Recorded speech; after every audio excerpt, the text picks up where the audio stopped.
Hey Canucks fans, welcome to the channel Kempner Canucks. My name is Rev Trev. I'm glad you're here because I'm going to be diving into this conversation regarding Mikheyev. And this conversation actually, possibly, potentially affects whether we bring on some big name players. If you saw the graphic, of course you did, you clicked on this channel. Will, okay, let's just talk about first.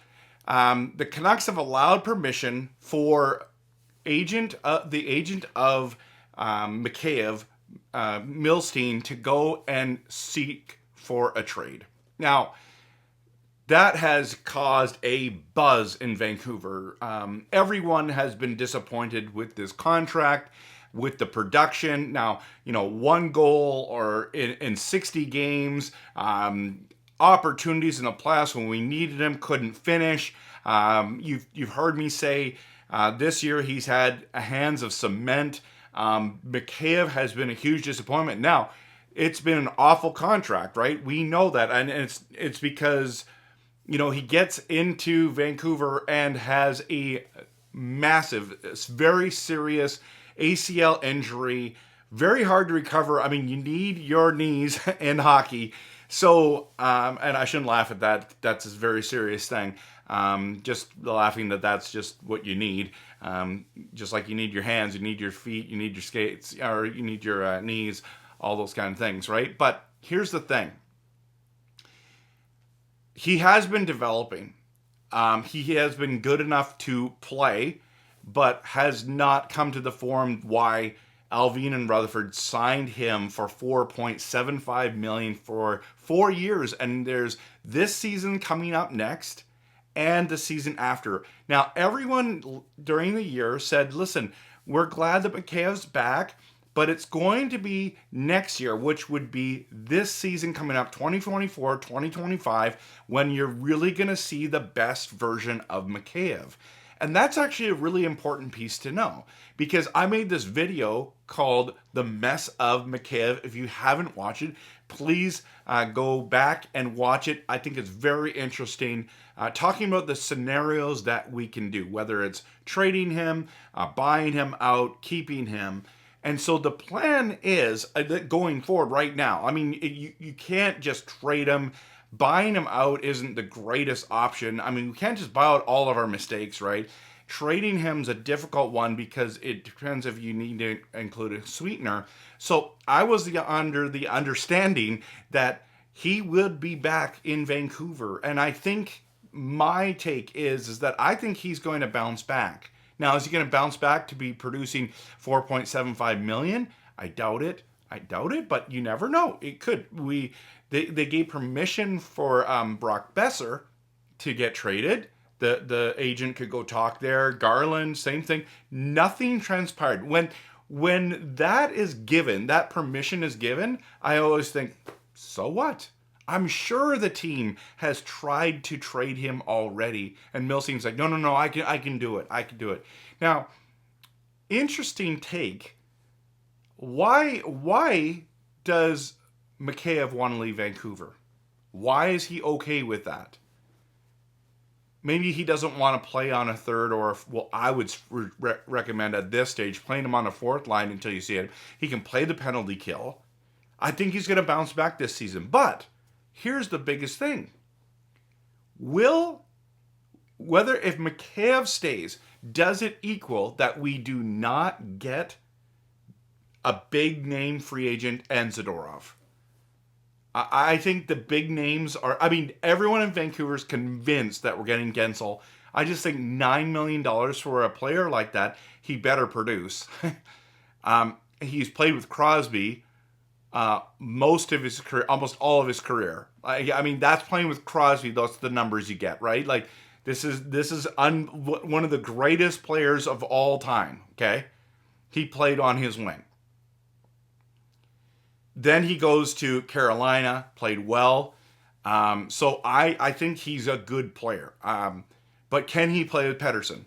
That is the most important thing. Can he help Pettersson turn things around, get back to 2 years ago?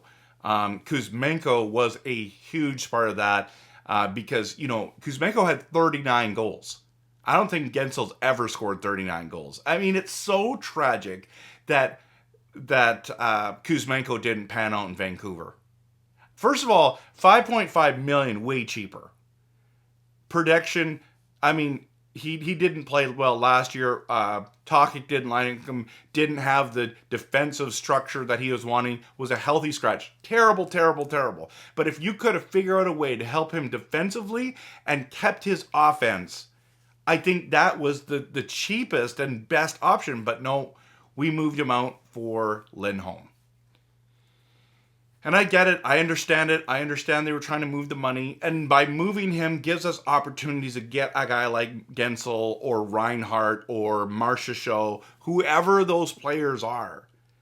But the question that people are asking is, can we afford Guentzel and Zadorov or whatever big name person and Zadorov? They're saying it's one or the other. We don't have the cap space unless we trade Mikheyev. Now, how are we going to be able to do that? Because this is my, before I get into that, I want to give a little, this is my guess when it comes to Zadorov. They're not talking about numbers at all right now. We're all okay with 5 times 5, 5.5 times 5. Some people saying that he wants 6 times 6. Those are all rumors, okay? I think what's happening is the Vancouver Canucks have given him a raise and offered him about 4.75 times 4 or 5 years, whatever, okay? And he's like, I'm not one. I want 5 or over, or I might want a little bit over 5. And the Canucks are like, we are just so tight to the cap. We can't get Guentzel and get you. We're at 17 million, I believe. That's still cap space available. Of course, you have to add the Poolman, LTIR, and then, of course, the Mikheyev. If they can move Mikheyev before July 1st, it will give enough flexibility so we could bring back Zadorov and possibly, if Guentzel even wants to come to Vancouver, sign Guentzel for $9 million. I obviously, like, I don't like, how do I say this? I don't like trying to fix our problems by trading a player away with a sweetener. For example, a first round pick. I hate that. I think it's bad business. It's bad hockey business. Okay? Sometimes you have to do things like that. But if you continually do things like this, you continually screw up your future, right? It's bad business for the future. But in this case, trust me, I do not want to give up I never ever want to give up a first rounder. But if you can give up a second rounder, or even better, a third rounder plus Mikheyev, I don't think you can retain any salary. Okay, just that, and you get a third round pick. Do it. Okay, do it in a heartbeat. Because if you can get Zadorov and a guy like Guentzel, then think about how much better our team will be. Like, this is why everyone's like, it's Guentzel or Zadorov. I get that. But they're trying to find a way to have them both come back, or one to come first. And here's the thing about Guentzel that's awesome, okay? We don't have to trade anything to get him. We just have to overpay him a little bit. You know what I mean? It's the free agent market. This is the best way to get a player. You don't have to give up assets. Look at how much we give up for Lindholm, and we never got anything. Like, we got a playoff run, or a trade deadline to playoff run, and that's it. It's over. It's over. We gave up all those assets. I cannot stand rental, especially when they don't pan out. I mean, he panned out in the playoffs, so it worked fine. But if you think about it, Guentzel, you sign him for nothing other than money on the dotted line. I think it'd be great to get Guentzel. I think he would be a real great addition to this team. But I still am believing, and I'm not losing out hope yet. I'm convinced Zadorov's coming back. And I think in order to get both of those guys, you would have to trade Mikheyev to get both of those guys. Here's the other thing. Maybe you don't have to do that if it's like Marchessault. Maybe he's not going to cost you the 9. Would you be happy with Marchessault and Zadorov? I would be. I'd be very happy with that. Obviously, it's not Guentzel. It's all that kind of stuff. Depends how much Marchessault wants. But that guy, he's super talented in my opinion too. I don't think he's the echelon of Guentzel, but he's the next tier below. And so I'd be okay with that. If you can't trade away Mikheyev and you can still do Zadorov and Marchessault, I'd be okay with that. Obviously, the fan base is absolutely has a love affair right now with Guentzel. I'm a little nervous because maybe he doesn't want to come to Vancouver. Maybe he just wants to stay in the States, and that's his choice.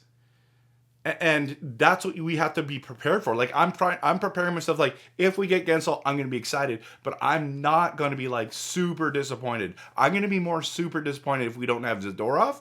But maybe I'm wrong about that one too. I don't know if he's coming back. So, hey, thanks so much for watching. I love making Canucks content that is passionate, realistic, and honest. If you'd like that kind of content, please hit the like and subscribe. Trying to grow the channel, and I appreciate you. And of course, always go Canucks, go.